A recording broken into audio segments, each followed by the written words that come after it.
తల్లి అచ్చుతుంది. యేసు ఆయన శిష్యులను ఆ వివాహములకు ఆహ్వానింపబడి అతడు ద్రాక్షారసము తక్కువ పడగా యేసు తల్లి వారికి ద్రాక్షారసము లేదు అని ఆయనతో చెప్పారు.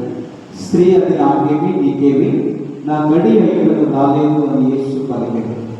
ఆయన తన సేవకులతో ఆయన చెప్పినట్లు చెయ్యడు అని. యూదుల ఆచారం ప్రకారం శుద్ధీకరణకై అక్కడ 6 రాతి బాణలు ఉన్నాయి. ఒక్కొక్క బాణలో 2-3 కడవల నీరు పడ్డాయి.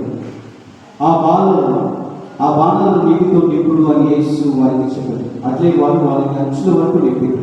అంతటా ఆయన, మీరు ఇప్పుడు విందు పెద్దలకు కొంచెం ముచ్చుకుని పొట్టు అని చెప్పగా వారు అట్లే తీసుకుని పోయారు.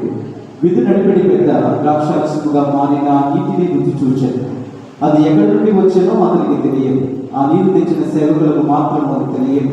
కనుక అతడు పెళ్లి కుమారుని పిలిచి, ఎవడైనా మొదట శ్రేష్టమైన ద్రాక్షారసమును ఇచ్చును, అందరూ మత్తుగా త్రాగిన తక్కువ రకము రసమును ఇచ్చును, కానీ నీవు శ్రేష్టమైన ద్రాక్షారసమును ఇప్పటి వరకు ఉంచుతివి అని పలికాడు.